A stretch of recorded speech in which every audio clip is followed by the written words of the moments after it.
Bienvenue à toutes et à tous. Merci de nous suivre sur Digital 24, un nouveau numéro de votre émission Univers numérique. Nous recevons aujourd'hui Mamadou Diagne, plus connu sous le nom de Genova. Bonjour Genova. Salut. Alors, nous allons parler justement d'open source, de logiciels libres. Nous parlerons de développement d'applications mobiles. Nous parlerons des big data, tout ce qui est métadonnées, parce que vous êtes spécialisé justement en big data, de l'accessibilité même de ces données et de la sécurité. Et voilà, nous parlerons enfin de l'Internet au Sénégal, du coût, de la qualité, etc. Restez connectés, la suite, c'est tout de suite.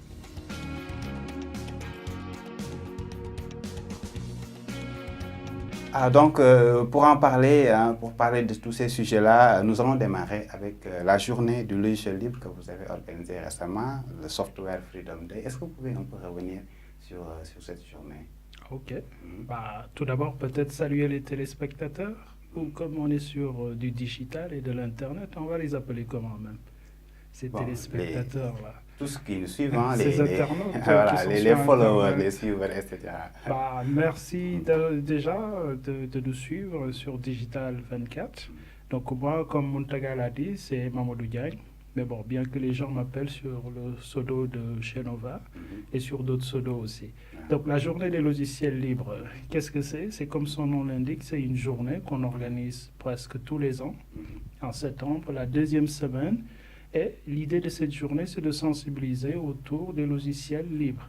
C'est-à-dire on organise des activités, formations, démos, découvertes, de tout ce qui est techno open source. Peut-être on va en reparler un peu plus tard. Donc cette journée, elle était organisée le 16, samedi, à, comment ça s'appelle, à l'ESP. Donc peut-être on pourra partager quelques photos et vidéos, histoire de montrer. Mais bon, on peut dire globalement c'était une réussite parce qu'il y avait du monde. Et les contenus allaient du blockchain au distro Linux. Il y a une communauté ici au Sénégal qui veut lancer sa propre distribution Linux. Et d'autres types de contenus qu'on pourra découvrir un peu plus tard. À quoi ça a servi cette journée? C'était quoi l'objectif global? Ok, l'objectif, comme dit, ici au Sénégal et partout dans le monde, il y a des communautés open source. C'est des gens qui ont l'habitude de travailler avec des logiciels comme Linux, Ubuntu et d'autres qui sont des techno open source. Et leur objectif, c'est de faire connaître surtout ces outils que les Sénégalais ou les gens n'ont pas l'habitude de connaître. Ou ils utilisent, mais ils ne savent pas que c'est des techno open source. Donc c'est motiver déjà les étudiants, comme c'est la future génération, à utiliser ces technos. Ensuite, sensibiliser aussi bien le Sénégal et lambda, etc., pour leur dire qu'il y a des alternatives, des outils qu'ils peuvent utiliser dans leur quotidien et en majeure partie qui sont gratuits. Déjà, pour rappel, tout ce qui est open source, logiciel libre, c'est des logiciels accessibles gratuitement que les gens peuvent modifier, contrairement aux autres systèmes d'exploitation qui sont payants. Est-ce qu'il y a une forte communauté, il y a un grand nombre d'utilisateurs de ces logiciels open source au Sénégal? Comme partout dans le monde, le nombre d'utilisateurs de libres ou de logiciels open source augmente. Au Sénégal, ça augmente. Mais bon, le Sénégal, il est un peu particulier comme beaucoup de pays d'Afrique. Ce qu'on peut déjà citer, c'est l'historique. L'historique, comme chez partout, les gens qui nous suivent ont l'habitude d'avoir ces ordi où il y a du Windows et vont aller emprunter le logiciel aux parents, aux mamans, etc. Mais bon, pour ne pas le dire, c'est piraté. Bon, c'est des logiciels qui volent. Et souvent, l'école aussi force les étudiants à aller sur des démarches qu'ils découvrent. Par exemple, les gens qui font du graphisme vont plus découvrir du Photoshop qu'autre chose. Et ils vont penser que c'est normal de l'utiliser, c'est payant. Donc, ils ne vont pas se poser la question combien ça coûte, comment faire pour l'avoir, mais bon, la majeure partie du temps, ils l'ont illégalement. Est-ce qu'il y a une politique une politique pour pousser les gens, surtout dans les administrations ou bien dans le cadre de la formation, à utiliser l'open source? Si on voit que dans certains pays, par exemple, c'est même l'Assemblée ou la Gendarmerie nationale ou d'autres structures étatiques qui vont vers ça. qui aillent vers ça. Est-ce que vous avez une idée par rapport à cette utilisation au Sénégal? Au Sénégal, pour parler de l'État et on parlait de l'ADI en particulier, Ouais. vers les années 2005, l'ancien gestionnaire des lieux, qui s'appelle Tidiane Seck, avait une politique d'orienter l'action du gouvernement vers de l'open source, surtout pour des raisons d'économie, parce que l'État du Sénégal paye beaucoup de milliards à des entreprises, on ne va pas citer les noms, et cet argent, normalement, on peut la mettre dans les santé ou dans autre chose et utiliser des technos qui sont open.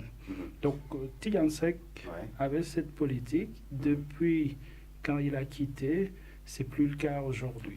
Donc, les choses ont changé. Bien que la nouveauté, c'est que Microsoft, ces derniers temps, est la première entreprise qui aime Linux et qui soutient. Oui. Paradoxalement, je dirais, depuis quelque temps, on voit Microsoft qui va vers l'open source, vers Linux, etc. Comment dire? C'est une réalité du monde d'aujourd'hui. Avec X années en arrière, je pense que c'était le monopole du logiciel propriétaire du desktop. Avec l'arrivée de l'Internet, la donne a changé. On a vu du Google, on a vu du Facebook. Microsoft est obligé de changer d'approche du problème. Parce qu'on ne va pas le dire, mais ils sont presque derniers dans ce nouveau business qui est celle des data. Donc, c'est une réalité. Donc, Microsoft n'a plus le monopole. Il est obligé de lâcher du lest. Et quoi de plus logique que d'ouvrir le système pour motiver surtout les développeurs à créer de nouvelles outils avec comment ça s'appelle, du Windows 10, etc. Mais bon, on va en reparler. Nous sommes dans une phase aujourd'hui, dans l'ère du post-PC, comme on l'appelle. Aujourd'hui, on utilise beaucoup plus les devices mobiles, tout ce qui est smartphone, par exemple. On sait qu'en Afrique, les parts de marché de Android, Google sont beaucoup plus nombreuses. C'est basé sur de l'open source, voilà, justement.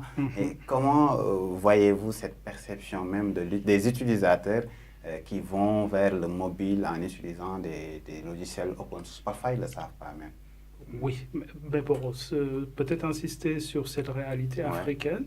Ça veut dire que l'innovation telle qu'on l'attendait en Afrique, c'est sur le mobile. Ça n'a pas été sur le PC. Donc cette innovation qui est inversée, comme ils disent, veut dire que c'est salutaire pour l'Afrique. Pourquoi? Parce que le mobile, mine de rien, il est accessible. Déjà, il ne coûte pas cher. L'Internet commence à être un peu partout. Bien qu'on peut en reparler, il est un peu coûteux. La qualité reste à désirer. Mais n'empêche, ça motive la jeune génération à être des producteurs, faire des logiciels, des apps, etc. Et ce qui pourrait peut-être nous mettre au même niveau que les gros du business. Mais il y a du travail. Voilà, justement, quand on parle de mobile, on parle de l'utilisation des milliards de personnes aujourd'hui qui utilisent les plateformes comme les réseaux sociaux. C'est énormément de données. On parle aujourd'hui de big data. On dit même que c'est le nouveau pétrole, le digital, les données, etc. Est-ce que vous pouvez expliquer à ceux qui nous suivent réellement c'est quoi le big data? Parler de big data, je dirais qu'il y a beaucoup d'experts qui font beaucoup de conférences sur le sujet de nos jours. Mais bon, ce qu'on peut dire sur l'évolution de l'Internet, l'évolution du mobile, les internautes, que ce soit moi en premier, ont l'habitude de faire des photos. Ont l'habitude d'écrire sur ces réseaux sociaux. Mine de rien, dans une année, on peut en générer plus de 2000 tweets si on est vraiment motivé. Et il y en a même, je vais dire, Digital TV qui va en faire beaucoup plus.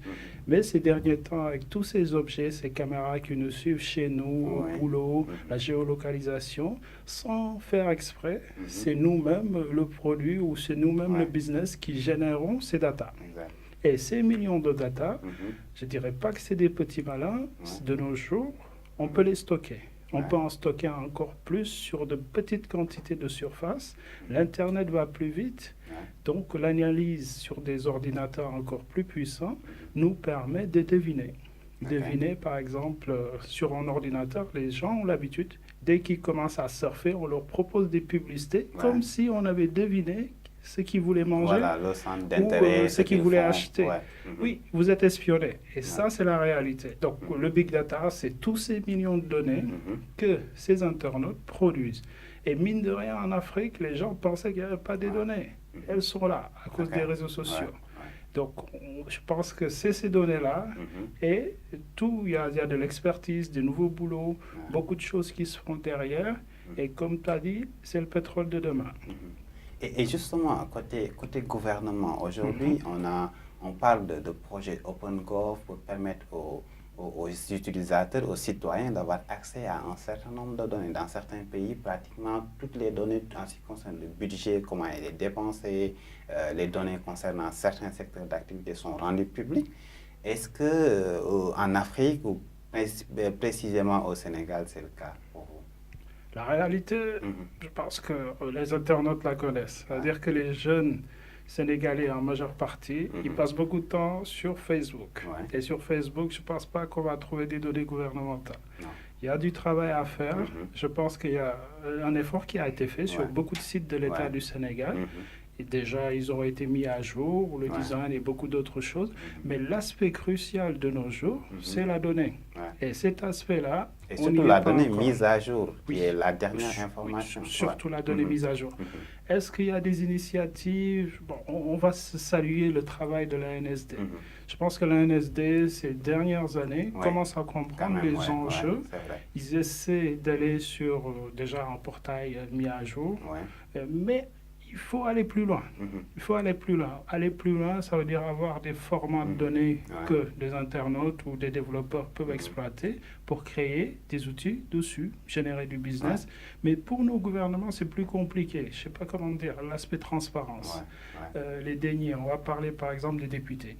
Les députés, dans d'autres pays, tout ce qu'ils font, entre leurs notes de frais et les dépenses, sont sur des sites tout est rendu public. Voilà. Pourquoi? Pour que nous, Sénégalais, on sache cet argent qu'on leur donne, où est-ce qu'il va. Exactement. Et qu'est-ce qu'ils vont de cet argent. Ça va à des projets de l'État, par exemple, le sujet sur la toile, comment ils appellent ça, la machine de radiothérapie. Tout le monde se pose la question, où est-ce qu'en est le projet? Si les données étaient vraiment accessibles, on les gens pourrait pourraient suivre le comprendre. processus de bout en bout. Et je pense que l'État serait moins fatigué. Donc, c'est une réalité. Encore sur ce domaine, nos États vont être contraints par la Banque mondiale, par l'Union européenne, qui sont des financeurs, pour faire quoi? Aller vers ce modèle qui est open. Et toi, personnellement, on t'a vu travailler sur un projet qui s'appelle Sénégal Ouvert, un site internet sur lequel on peut trouver beaucoup de données concernant les pouvoirs publics, le gouvernement, ou bien même les données puisées de l'ANSD, etc., rassemblées sur un seul portail. Est-ce que vous pouvez un peu expliquer comment ça se passe, cette plateforme? D'accord. Peut-être rappeler, en tant que représentant d'une communauté qui s'appelle Open Knowledge. Donc, il y a une branche ici au Sénégal qui s'appelle Open Knowledge Sénégal. Donc, cette communauté milite pour l'ouverture de ces données, mais surtout pour l'ouverture du savoir en général. Donc, le projet, oui, il y a des données sur un format plus accessible. Aujourd'hui, le Sénégalais lambda, il va à la NSD, il trouvera de l'information. Mais cette information est souvent sur des formats, comment on dit, ça a évolué depuis quelques temps. Par le Les Sénégalais PDF ont un lambda. peu été remplacés par d'autres formats, mais ça ne concerne pas tous les fichiers. Par exemple, nous, sur un projet où on avait sorti 500 PDF de contenu qui pourrait aider les Sénégalais lambda, mais après, aller dans les documents qui font plus de 100 pages, parcourir les villes, les régions, les infos sensibles, c'est difficile. Donc, on s'est amusé sur ce projet qui a été soutenu par le CETIC et OSIWA, qui a été financé pour le run, à faire un portail, à extraire l'information utile et à le rendre plus accessible. Donc, c'est d'où le nom de ce projet, Sénégal Ouvert. Donc, il y a du travail encore. Pourquoi? Parce que des données, il y en a des tonnes. Donc, les internautes qui nous écoutent, s'ils vont visiter le site, ils ne verront pas grand-chose. Parce que ce travail encore, dans tous les domaines, Ça demande santé, énormément de ressources etc., quand même. il faut que les gens s'y mettent. Ça veut dire qu'il y en a qui ne vont pas trouver ce qui les intéresse.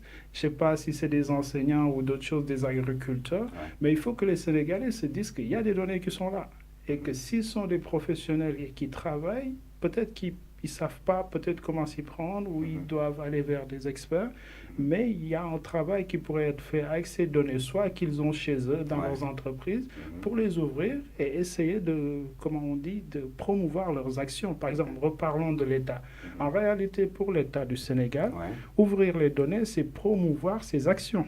C'est pas l'inverse. Ouais. Les gens ont tendance à penser que quand on ouvre des données, c'est des choses sensibles, il ne faut pas y toucher, ça peut déstabiliser un pays. Non, non, non, non. Je pense qu'un gouvernement qui travaille, qui ouvre ces données, c'est bénéfique pour eux. On va citer quoi? Une de nos études qui est sur le site, par exemple, c'est l'étude sur le coût du logement au Sénégal. On peut voir que ce coût, il explose vers les années 2010, à un coût très exorbitant. Et quand le président il arrive, il dit qu'on baisse les coûts, effectivement, on ressent cette baisse. Mais après, quand on regarde tout récemment, on voit que les choses commencent à remonter. Donc, pour les associations civiles, les consommateurs et autres, ces données peuvent leur aider à faire des plaidoyers, etc. Et puis les données, c'est des outils d'aide à la décision, même pour le gouvernement. Pour le gouvernement surtout. Toujours en parlant des données, Genova, on parle aussi de sécurité de ces mêmes données. Aujourd'hui, comme tu l'as expliqué tout à l'heure, nous publions énormément de données, parfois même sans le savoir, sur Internet, des données collectées soit par le gouvernement ou bien par les réseaux sociaux, dans les messageries, etc. Est-ce qu'il y a un réel enjeu de sécurité aujourd'hui? Si l'on sait qu'on parle également de guerre digitale avec certains gouvernements qui exploitent certaines données, etc. Bon, pour nos pays africains, on ne va pas dire sénégalais, c'est un réel problème aujourd'hui. Parce que pour nous, les internautes ou tous les Africains, ils doivent se dire une chose, l'Eldorado ou le futur, surtout pour le digital, c'est l'Afrique. Donc, ces pays qui ne sont pas africains ont besoin de savoir qu'est-ce qui se passe chez nous, sur tous les plans. Donc, ces données, très vite, le problème se pose. Parce qu'aujourd'hui, la vraie guerre, elle se passe sur Internet. Donc, au Sénégal, on peut citer peut-être une ou deux bourdes. Les bourdes, par exemple, lors des élections passées, je pense que nos données... Nous, en tant que Sénégalais, nos cartes d'identité... Pendant quelques jours, quand même, on a eu toutes nos données exposées sur la toile. Sur le site de la DGC, élection.gouv.sn, etc. Pourquoi? Il y en a qui disent c'est normal, d'autres qui disent ceci. Mais bon, il y a un souci. Ça veut dire qu'aujourd'hui, quand ces données ne sont pas sécurisées ou anonymisées, ça veut dire que n'importe quelle personne qui a eu accès à ces données peut appeler, par exemple, un centre d'appel, dire que c'est moi, j'habite ici, j'ai tel âge, voici mon numéro de carte d'identité, et enregistrer un numéro de téléphone qui est faux. Au nom de quelqu'un d'autre, et après aller faire Et ce qu'il faut savoir est que ces données étaient restées accessibles pendant au moins quelques jours, ce qui fait que même si elles ont été supprimées après, rien ne nous dit que quelqu'un ne les a pas téléchargées entre-temps pour une utilisation frauduleuse ultérieurement. C'est le cas, et ça met caduque ce processus d'identification qui a été lancé il y a quelques années, mais ça nous ramène à la sécurité. Ce qu'on peut se dire aujourd'hui, même dans le monde de l'open source, il y a des années en arrière, on se disait que c'était sûr ou safe d'utiliser des technos open source. Aujourd'hui, c'est plus le cas. Il faut remettre les choses dans leur place. Ça veut dire que les logiciels ou distros Linux ont des failles, comme les logiciels Windows. Ça nous ramène à embaucher les bonnes personnes, aussi bien pour les data, tout ce qui est base de données, aussi bien pour les systèmes informatiques et les entreprises, surtout nos gouvernements qui ont des données assez sensibles, doivent avoir des experts pour contrôler ces données. Et par exemple, l'un des soucis de nos gouvernements, c'est ces messageries. C'est-à-dire que la messagerie, c'est le truc que tout État utilise pour partager de l'information et s'assurer que l'info est cryptée, etc., etc. Je pense qu'il y a beaucoup de travail à faire dans ce domaine-là. Mais ce qu'on voit, c'est que pour beaucoup d'agents de gouvernement, j'en connais quelques, ils utilisent toujours des messageries gratuites.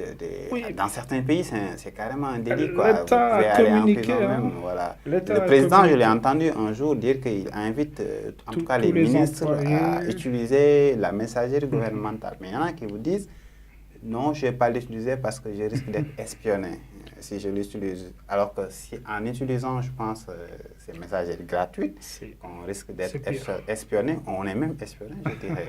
Je pense que oui. On ne va pas citer des noms. Il y en a toujours qui sont dans leur messagerie, on va dire, gratuite. Ce qui n'est pas normal. Espionner ou pas, je pense qu'on a tous le même problème. Ce que je vais leur dire, c'est même le Sénégalais lambda qui pense qu'il est entrepreneur, il ne veut pas être espionné. Nous tous, on peut subir ces risques. C'est ça, on l'est d'une manière ou d'une autre, en fait. Donc, il y a des bonnes pratiques. qu'il faut adopter. Je pense que si vous tapez sur Google, vous pouvez voir. Sinon, allez voir des experts, des gens qui s'y connaissent. Vous avez des données chez vous ou dans l'entreprise. Allez les voir, ils pourront vous conseiller sur les approches qui peuvent, bon, je ne vais pas dire sécuriser, mais retarder certaines actions, ou même si une personne va copier l'info, elle ne lui sera pas utile. Etc. Par exemple, dans certains pays, on voit appliquer une politique de sécurité numérique. Ce n'est pas encore le Sénégal, on parle certes de centres. Ils appellent ça pour un peu parer à d'éventuelles attaques quand vous êtes attaqué. C'est une réalité dans d'autres pays parce que, bon, je ne vais même pas dire dans d'autres pays, je pense que tu as été administrateur. D'un site qui a été piraté, voilà, ça quand même connaît. Je pense que tous les sites locaux, que ce soit même les newspapers en ligne, très souvent, ils ont beaucoup de trafic, mais qui vient de Chine ou d'autres pays. Et c'est la réalité. Je pense que quand on est sur Internet, on est exposé, qui qu'on soit, et il faut prendre les mesures nécessaires. Voilà, avant de terminer cette émission, Mamadou Diagne, Univers numérique, je voudrais un peu qu'on parle de l'Internet au Sénégal, la qualité, le coût, etc. Que penses-tu de tout cela? Ok, peut-être saluer le travail qui se fait. Je pense que, comme ça fait longtemps qu'on est dans le milieu, depuis, ça a évolué entre ces 10 dernières années. Ça a beaucoup évolué et je pense qu'il faut saluer le travail des gens qui ont permis de faire changer la donne pour qu'aujourd'hui le Sénégal n'a rien à, comment on dit, se reprocher. Je pense qu'on va saluer le travail que tu fais, saluer le travail que d'autres y font pour que ce milieu vraiment soit à l'auteur. Qui est des personnes compétentes, qui maîtrisent le sujet. Et dans tous les domaines, je pense que aussi bien les réseaux sociaux, les développements et la technique, saluer aussi le travail de la Sonatel. Il faut le dire, oui, parce que mine de rien, l'expertise de certains travailleurs s'est exportée dans d'autres pays. Et je pense que c'est une réalité. Que tout à l'heure, il y a, comment il s'appelle, ISOC, qui fêtait leurs 24 ou 25 ans, d'existence. Donc, saluer les papilles de l'Internet qui ont beaucoup travaillé pour que les choses évoluent. Ça veut dire que la jeune génération, quand ils arrivent, je pense que beaucoup d'efforts a été fait dans les écoles, les universités, il faut les citer, pour que les choses bougent. On ne va pas s'en arrêter là. Je pense qu'il faut voir plus loin. Donc, voir plus loin, ça nous ramène à l'Internet. Ça nous ramène... on nous a parlé de la 4G, par exemple. OK, c'est une réalité, elle est arrivée, les gens se sont trouvés une puce. Après, le souci qu'on a, l'organisme qui est la RTP ne nous éclaire pas. L'internaute, le ressenti qu'il a, que ce soit moi ou d'autres, on sent qu'on paye quelque chose, mais on ne voit pas vraiment. Est-ce qu'effectivement... Surtout qu'il n'y a qu'un seul opérateur qui offre aujourd'hui la 4G. Le service, donc c'est un peu compliqué. Donc tout récemment, tout en restant dans l'aspect des données, on s'est dit qu'avec les mobiles, on peut collecter facilement de l'info. Donc on a lancé une étude pour voir ce service en réalité, est-ce qu'il était de qualité ou pas. Donc en lançant cette étude, encore j'insiste, c'est du genre, on ne sélectionne pas. On dit aux gens lambda qui ont de la 4G, s'ils veulent participer, ils n'ont qu'à partager leurs tests qu'ils font sur leur mobile. Donc, on a des logiciels qui ont été cités. S'ils l'ont sur leur téléphone, ils font des tests. Après avoir fait ces tests, ils nous envoient ces données. Donc, cette étude, elle est partagée aussi en ligne pour permettre aux gens d'aller regarder et de voir comment on s'y est pris. D'avoir une idée au niveau de chaque endroit du Sénégal. Peut-être ils ne sauront pas qui est l'utilisateur parce qu'on a crypté l'info pour anonymiser les utilisateurs. Mais si besoin, s'ils le veulent, ils peuvent demander, on peut leur donner. Mais encore, le but de ce travail, qu'est-ce qui nous a permis de savoir, de manière générale, sur les zones qui ont été recensées comme des zones 4G au Sénégal, on est arrivé à une vitesse qui était à peu près à 7, quelque chose mégabits seconde. Donc, on se dit, oui, c'est bien, mais on est plus sur de la 3G+, ou une super 3G. Plus que ça, comme débit. Parler de 4G, c'est vraiment monter encore plus. Donc, on alerte, on partage l'étude et on dit, OK, on nous a dit que c'était de la 4G, je pense qu'on peut avoir mieux, mais si vous regardez même dans les datas publiées, il y a des fois, ça ne monte pas au-delà de 1. Oui, il y a certaines zones où la personne a beau tester, elle ne va pas passer au-delà. Et cette personne-là va se dire, bon, ok, on me dit que c'est de la 3G, ben, ce n'est pas le cas. Donc, nous, encore, notre job n'est pas vraiment de faire le travail de l'autorité. C'est-à-dire que ces technos, ces études sont là. On invite juste les consommateurs déjà. S'ils veulent contribuer au test, s'ils pensent qu'il y a une meilleure qualité de réseau, de contribuer. On invite aussi l'autorité à aller regarder les résultats pour comprendre ou même faire ses études.